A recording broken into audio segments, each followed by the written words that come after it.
Mengapa sampai detik ini Allah mengizinkanku masih hidup? Terus bagaimana besok aku menjalani hidupku? Pertanyaan seperti ini biasanya muncul kalau kita sedang jauh dari keramaian. Biasanya muncul saat kita muhasabah. Dan sakit memberi fasilitas itu.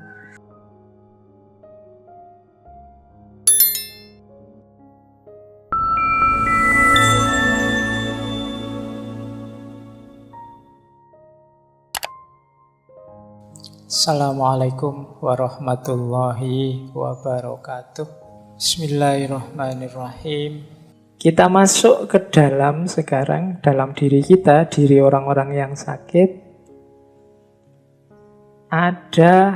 Mari kita pahami emosinya orang sakit. Ini kita pernah sakit. Teman kita juga pernah sakit, mungkin di antara keluarga kita juga pernah sakit sehingga terpaksa kita mendampingi atau ngopeni orang sakit. Ada baiknya kita pahami respon-respon emosinya, biar kita saat melayani mereka lebih bisa memahami. Yang pertama, orang sakit itu biasanya ada unsur fear, takut. Jadi, dan ada juga unsur anxiety. Anxiety itu cemas. Ini ada beda ya antara fear dan anxiety. Fear itu takut, anxiety itu cemas. Takut itu terhadap sesuatu yang nyata di depan kita. Itu takut. Kalau anxiety, cemas itu terhadap sesuatu yang mungkin terjadi di masa depan. Makanya ada penyakit yang namanya gejala kecemasan. Gejala kecemasan ini semacam psikosomatis. Orang-orang yang cemas. Sakit cemas ini mungkin orang yang misalnya ya kita habis layat, ada tetangga kita meninggal karena misalnya serangan jantung atau kena stroke. Nah itu kalau kita terpengaruh oleh tetangga kita yang meninggal itu kadang-kadang memunculkan kecemasan. Mungkin nanti waktu pulang dada kita berdebar-debar sedikit saja, kita sudah panik. Wah ini jangan-jangan kena jantung ini. Kepala kita pusing sedikit saja kita, wah jangan-jangan ini stroke ini. Itu kalau ke dokter dicek tidak ada apa-apa sebenarnya. Tapi kita merasa kayak orang kena serangan jantung. Nah itu kalau di kajian kedokteran termasuk psikosomatis sering disebut anxiety disorder. Jadi gangguan kecemasan. Bisa jadi penyakit. Meskipun awalnya hanya cemas. Kadang-kadang ini tidak cuma karena tetangga meninggal, karena kita rajin baca-baca tentang kesehatan, ada apa sedikit di tubuh kita, kita takut. Kaki kita kesemutan sedikit saja, waduh, ini jangan-jangan gejala stroke ini, kok kesemutan. Kemudian apalah, dan seterusnya, itu namanya anxiety. Cemas tentang apa yang terjadi, yang akan datang. Kalau kita punya tetangga, punya teman sedang sakit, jangan ditakut-takuti biar dia tidak cemas. Jadi fear itu kalau sakit tentang sesuatu yang nyata, spesifik. Mas, nanti sampean diinjeksi, rasanya agak sakit sedikit ya, karena itu kan jarum ditusukkan. Terus waduh, takut saya dok, itu takut. Jelas yang ditakuti apa, tentang apa. Kalau anxiety tadi tidak jelas. Biasanya terjadi jangan-jangan nanti ini, jangan-jangan nanti itu. Itu kan tidak jelas. Kalau takut jarum tadi kan jelas. Itu bedanya fear sama anxiety. Aku kok muntah terus ya? Aku takut nanti dehidrasi ini. Itu fear. Kalau anxiety itu seperti tadi, tidak jelas. Itu tadi mau takut apa? Cemas yang tidak ada alasannya. Itu anxiety. Orang sakit itu pasti ada fear, ada anxiety. Kita yang mendampingi, yang harus membesarkan hatinya. menenangkannya kalau memang sedang fear atau anxiety.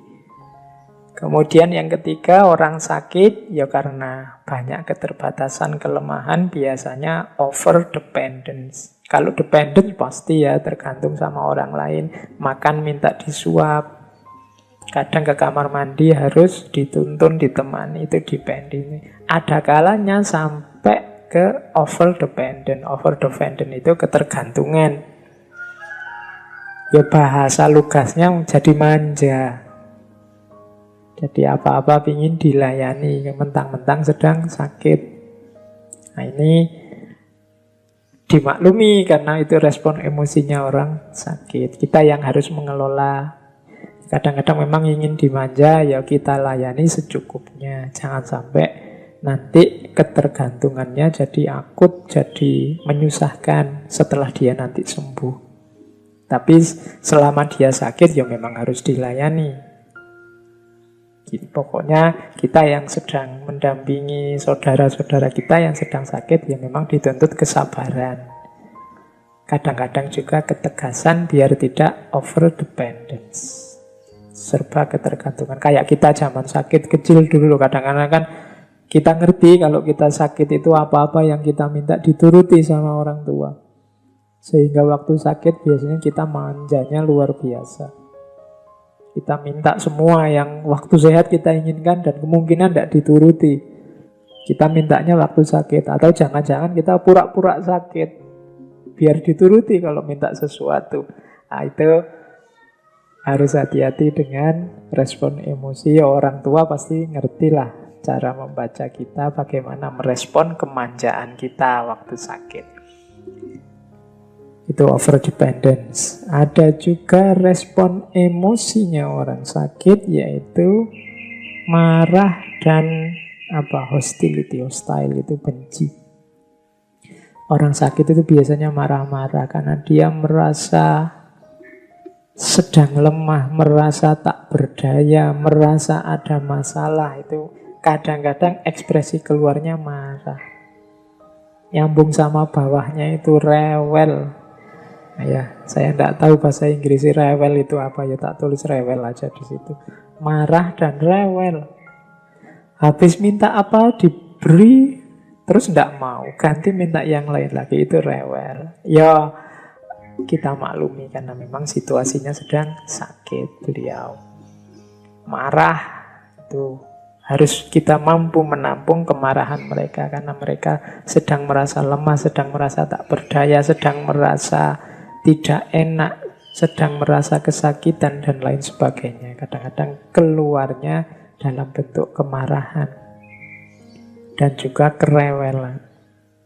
Ada yang regresi. Regresi ini menarik diri. Apa menarik diri itu? Jadi tidak pede. Merasa dirinya tidak berguna. Merasa dirinya tidak penting lagi. Merasa dirinya sudah mau mati. Itu biasanya terus dia menarik diri. Diajak ngomong tidak mau. Ada tamu ingin ketemu, dia tidak mau. Pokoknya regresi, dia ingin menarik diri, merasa dirinya tidak penting, merasa dirinya tidak ada gunanya, itu regresi. Kitalah yang mendampingi mereka, yang membersamai mereka, harus sabar, kemudian menyingkirkan semua hal-hal negatif yang ada di pikiran mereka. Ya harus pelan-pelan, karena memang kondisinya sedang sakit. Jadi ini slide ini menurut saya penting untuk kita yang sedang sakit memahami diri maupun teman-teman yang kebetulan punya keluarga, punya tetangga, punya teman sedang sakit dan kita punya sedikit atau banyak tanggung jawab kewajiban untuk melayani mereka.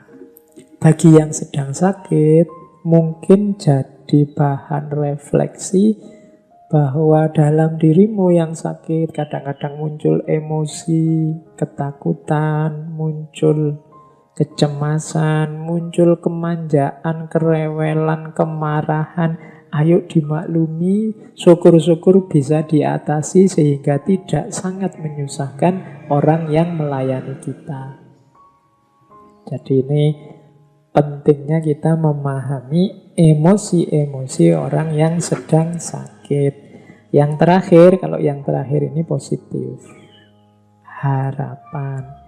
Ada orang sakit itu yang memang cara berpikirnya positif. Dia penuh harapan, insya Allah nanti sembuh. Kalau sudah sembuh, nanti bisa kembali seperti sedia kala. Tidak lama lagi pasti sembuh, pasti ada obatnya. Ini harapan. Kalau orang yang si sakit ini sudah mampu mengembangkan cara berpikir positif, penuh harapan, kita yang mendampingi tinggal membantu, menguatkan, menghidupkan terus agar harapan ini tetap ada.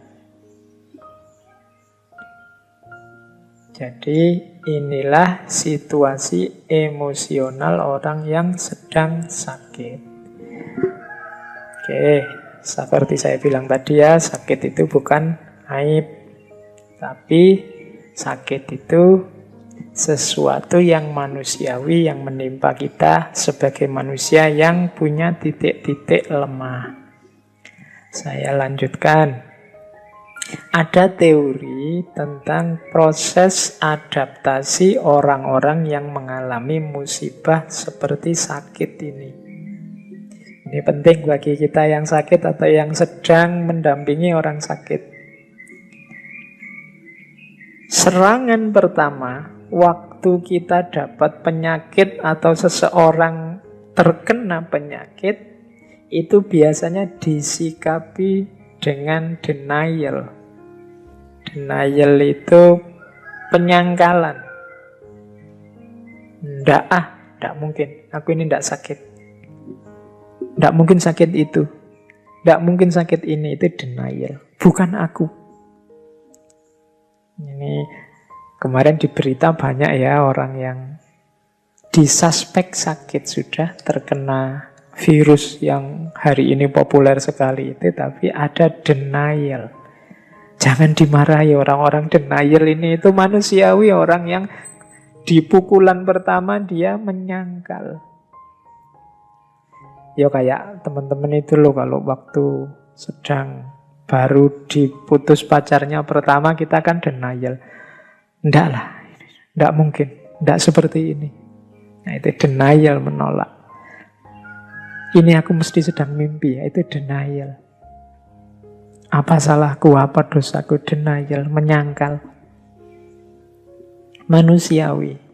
Karena dapat ndak enak pertama itu kan biasanya kita tolak. Yes, mudahnya kalau teman-teman makan itu loh, kalau tiba-tiba menelan barang pahit atau barang ndak enak itu kan biasanya refleks terus kita muntahkan. Itu denial.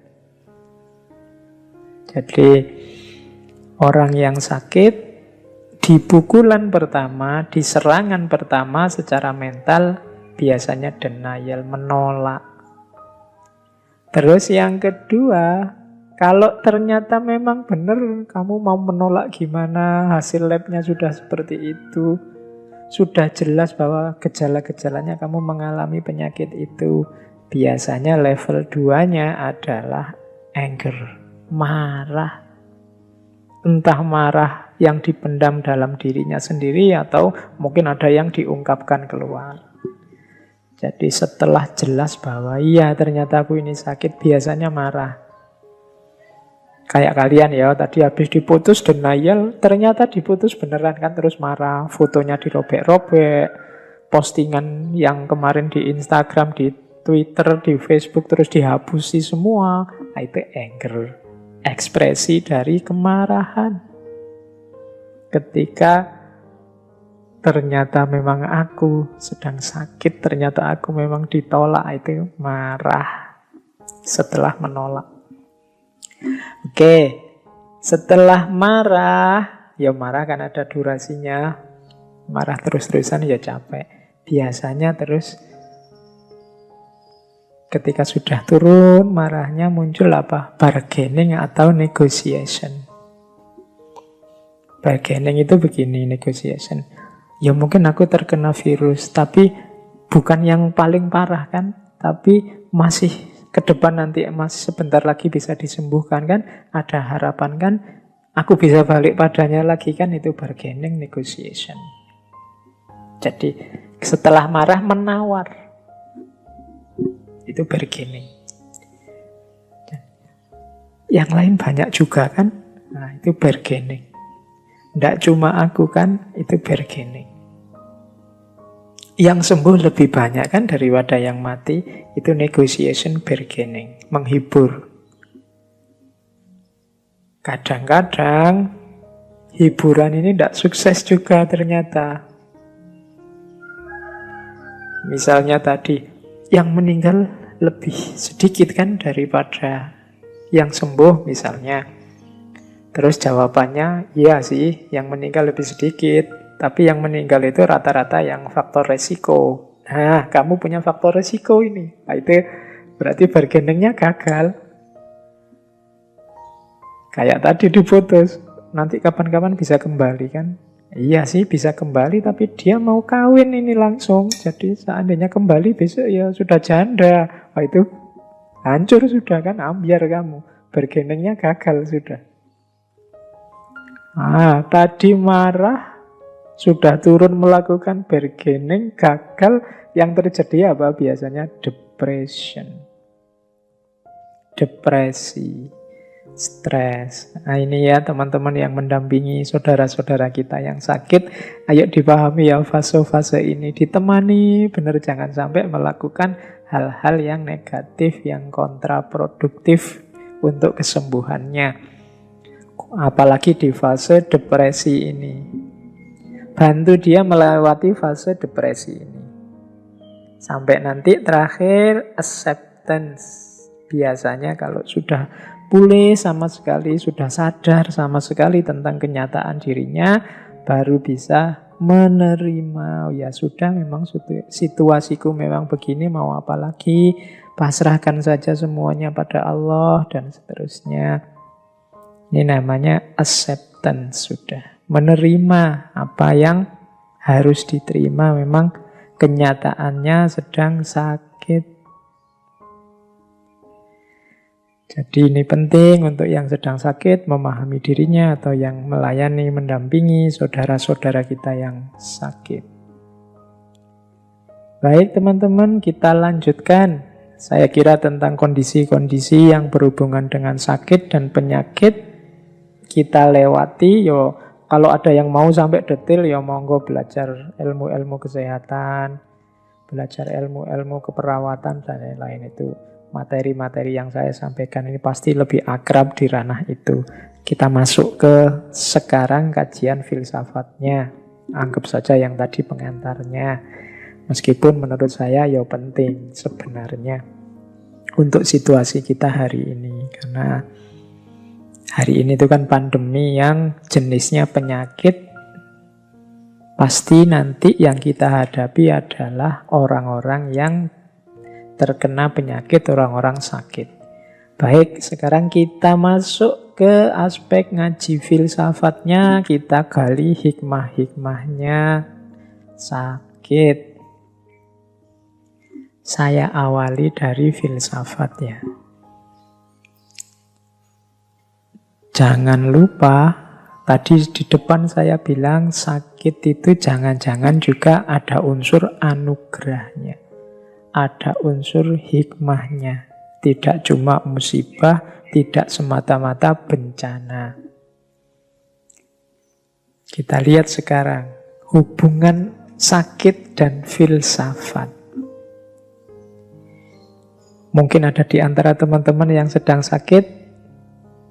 Ayo kita masuk ke filsafat dengan pengalaman sakit yang kita miliki. Jadi sakit ini ternyata bisa mendorong orang untuk berfilsafat. Nah ini unik ya. Jadi ternyata sakit ini bisa jadi salah satu kunci yang memicu kita berfilsafat. Di catatan saya paling tidak ada 4 titik yang menguntungkan kita, membawa kita ke ranah filsafat saat kita sedang sakit. Yang pertama apa? mari kita sadari saat kita sakit itu biasanya kita dipaksa untuk menerima bahwa manusia itu termasuk kita punya kelemahan-kelemahan, punya keterbatasan-keterbatasan. Nah, ini bisa membawa kita ke ranah refleksi filosofis, refleksi tentang diri kita sebagai manusia dan segala keterbatasannya. Ternyata manusia itu lemah, ternyata manusia itu terbatas. Aku yang selama ini merasa kuat, aku yang selama ini seolah-olah merajai dunia, merajai lingkungan sekelilingku, seolah-olah bisa mengatasi masalah apa saja, ternyata tidak. Nah, ini refleksi dari kesadaran saat sakit. Mungkin teorinya sudah ngerti tentang kelemahan dan keterbatasan manusia sebelum sakit. Tapi saat sakit tidak cuma teori yang kita pahami, tapi juga mengalami langsung titik lemahnya manusia.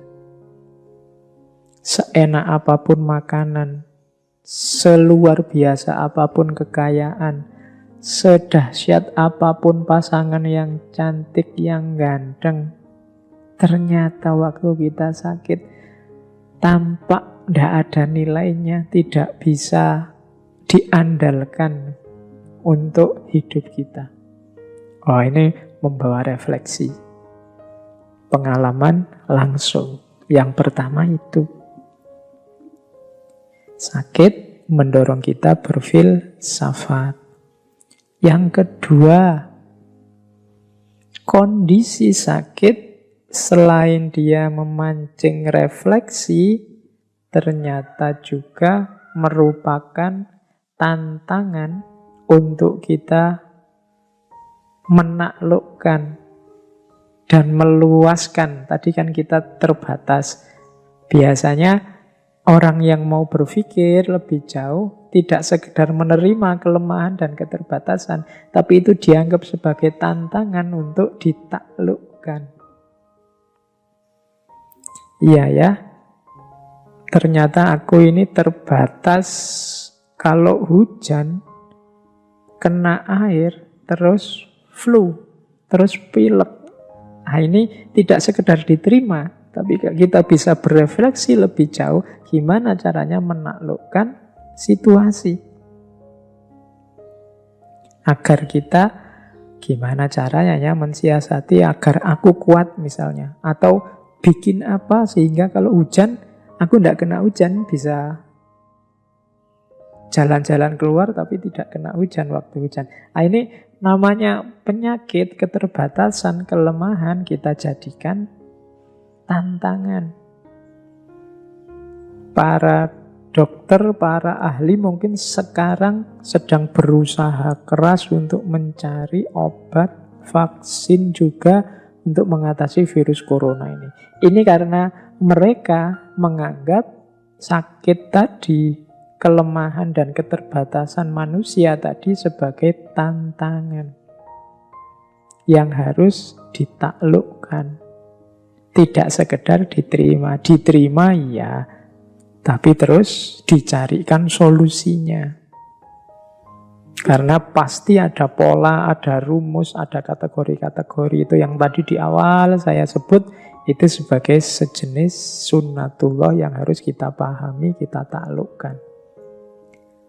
Yang pertama, sakit mendorong kita berefleksi tentang kelemahan, keterbatasan diri. Yang kedua, sakit juga ternyata membantu kita untuk kreatif, meluaskan batas hidup kita, meluaskan batas kelemahan kita, menaklukkan kelemahan-kelemahan kita. Itu berarti yang pertama mendorong berpikir refleksif, yang kedua mendorong berpikir solutif dan kreatif. Itu kontribusi dari sakit. Yang ketiga, Ini ada pengaruh juga membantu kita, rasa sakit itu membantu distancing effect.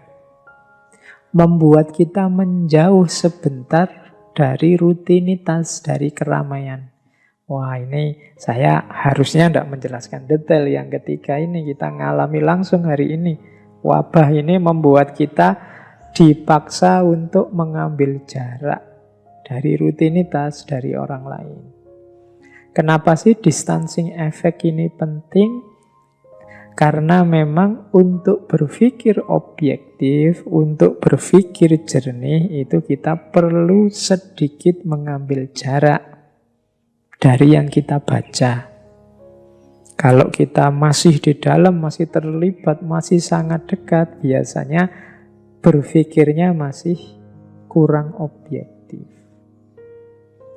Saya misalnya saya sebagai dosen di fakultas mana, di kampus mana, itu biasanya misalnya saya memahami kampusku sendiri, memahami jurusanku sendiri, itu ya susah objektif wong saya terlibat di dalam situ terus. Untuk bisa objektif agak menjauh sedikit, kemudian dilihat dari luar, dibaca dengan jarak tertentu, biasanya lebih objektif.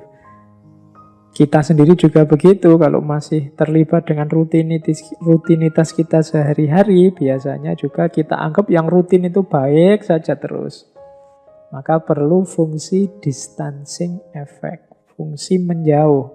Nah, sakit ini memberi kita fasilitas itu.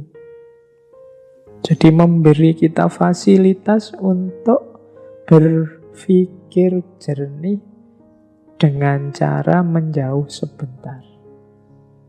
Jadi yang pertama, sakit itu membuat kita berpikir reflektif. Yang kedua, membuat kita berpikir kreatif. Yang ketiga, membuat kita berpikir objektif.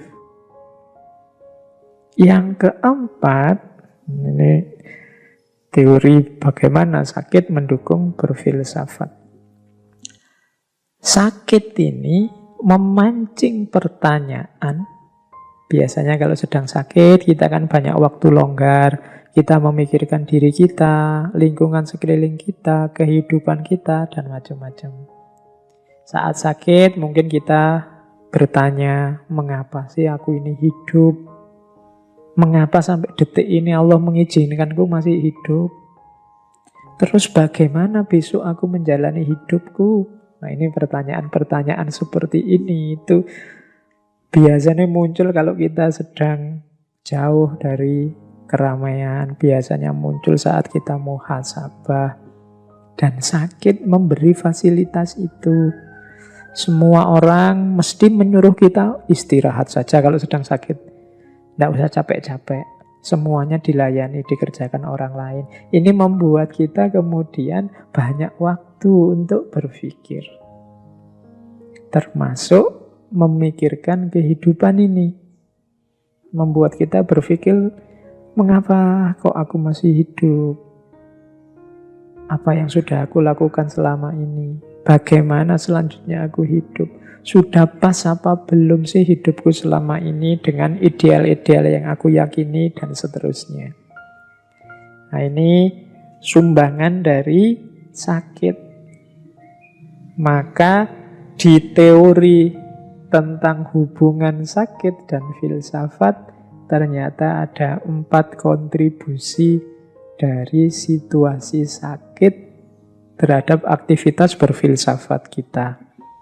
Yang pertama, sakit membuat kita berpikir reflektif. Yang kedua, sakit membuat kita berpikir kreatif, produktif. Yang ketiga, sakit membuat kita berpikir objektif. Dan yang keempat, sakit membuat kita berpikir kritis. Kita mengkritisi hidup kita selama ini. Jadi ternyata ada hubungan antara sakit dan filsafat. Ya meskipun begitu, kalau begitu saya milih sakit saja Pak daripada sehat. Nah itu yang namanya tidak bijaksana.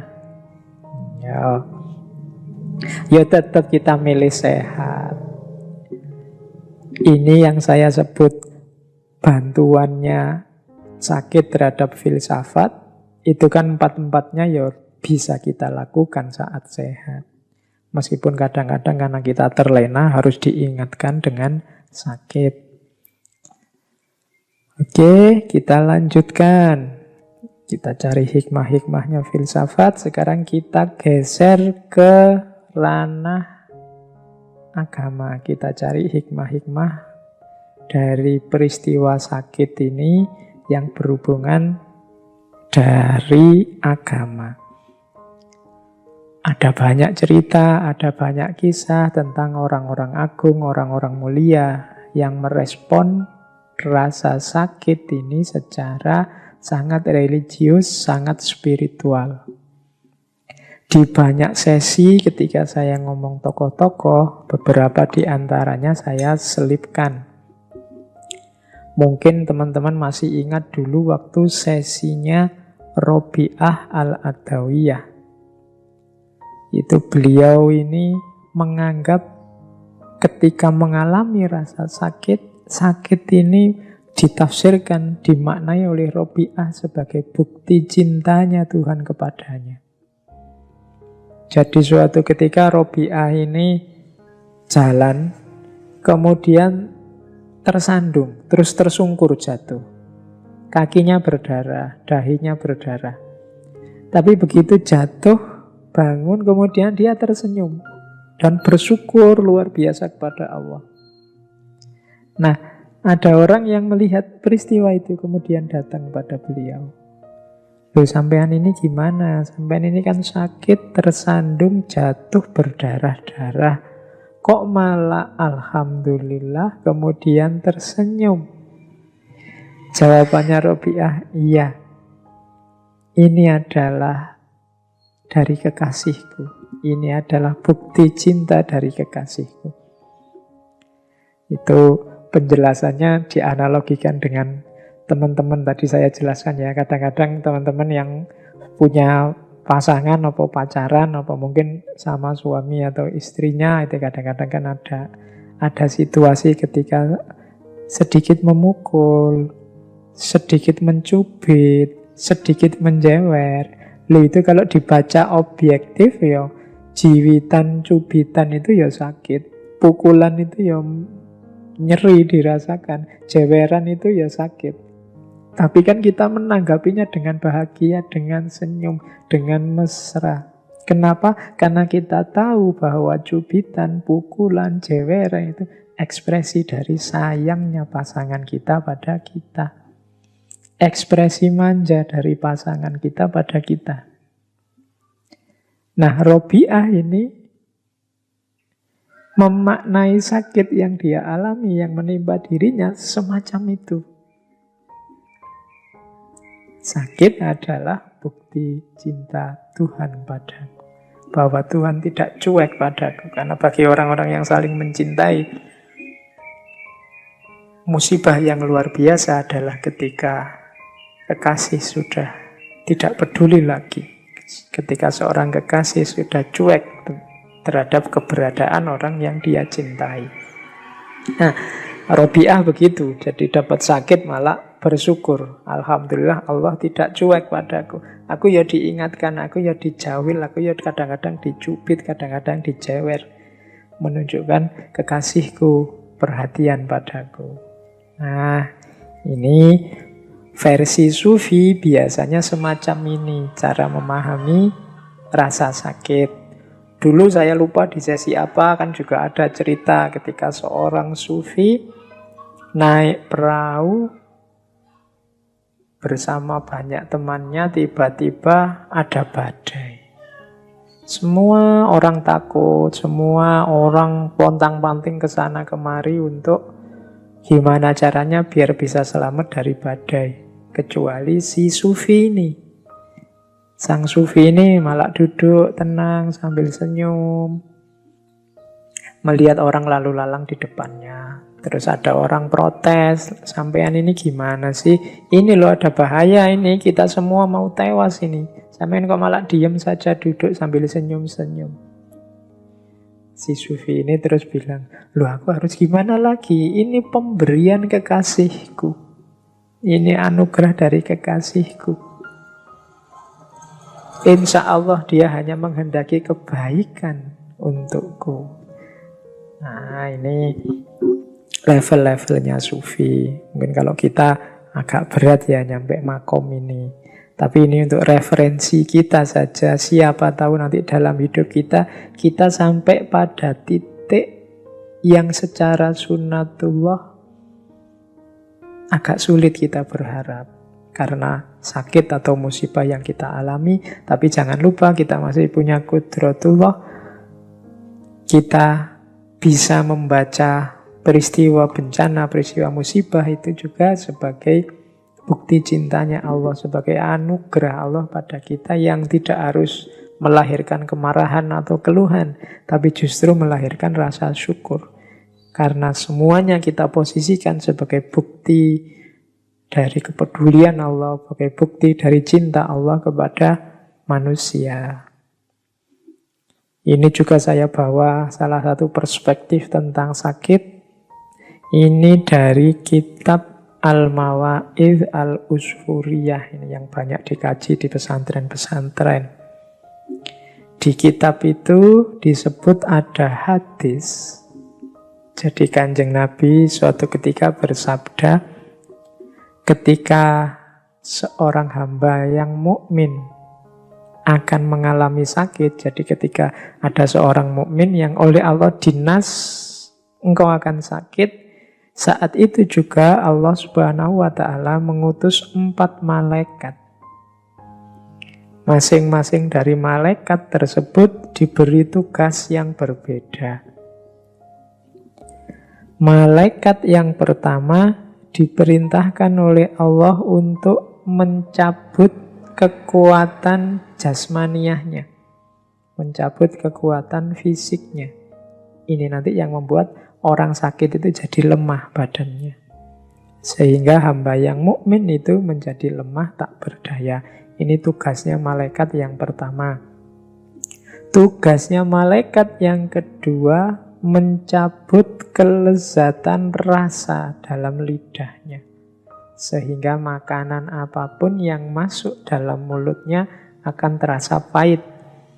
Nah, malaikat yang kedua tugasnya mencabut rasa. Makanya orang sakit itu seenak apapun makanan ya rasanya pahit. Malaikat yang ketiga diperintahkan oleh Allah untuk mencabut kecerahan wajahnya. Sehingga raut mukanya akan terlihat pucat. Ya, makanya orang sakit itu secantik apapun, kalau sakit ya pucat. Kalau semula sudah putih, pucat ya tambah pucat. Jadi ini tugasnya malaikat yang ketiga. Nah, malaikat yang terakhir diutus oleh Allah untuk mencabut semua dosanya. Sehingga saat sakit itu dia berada dalam kondisi suci dari dosa. Yang satu mengambil kekuatan, yang satu mengambil rasa, yang satu mengambil kecerahan wajah, dan yang terakhir mengambil dosanya. Ketika hamba mukmin yang sakit tersebut disembuhkan oleh Allah, malaikat-malaikat tadi diperintahkan untuk segera mengembalikan kekuatan raganya, kelezatan rasanya, dan kecerahan wajahnya. Kalau sudah dinas diputuskan oleh Allah untuk sembuh, maka 3 malaikat disuruh mengembalikan yang sudah diambil. Yang tadi mengambil kelemahan fisiknya harus mengembalikan lagi biar dia kuat lagi. Yang tadi mengambil kelezatan rasa harus mengembalikan lagi biar bisa merasakan makanan lagi. Yang tadi mengambil kecerahan wajah mengembalikan lagi sehingga tidak pucat lagi. Sementara untuk malaikat yang mengambil dosa tidak diperintahkan oleh Allah untuk mengembalikannya. Kecuali yang tadi sudah mengambil dosa. Tidak dibalik gini. Nah, malaikat yang keempat ini kemudian bersujud dan memberanikan diri untuk bertanya kepada Allah. Ya Allah, mengapa Engkau tidak perintahkan aku untuk mengembalikan dosa-dosa ini kepada hamba-Mu? Ini malaikat yang keempat heran, terus tanya, loh kok dosanya tidak dikembalikan? Kan fasilitas-fasilitas yang lain dikembalikan. Allah pun menjawab, tidak baik bagi kemuliaanku jika aku mengembalikan dosa-dosa hambaku setelah aku menyulitkannya ketika sakit. Ini untuk membesarkan hati kita, untuk kita tahu bahwa jangan takut, sakit adalah penggugur dosa.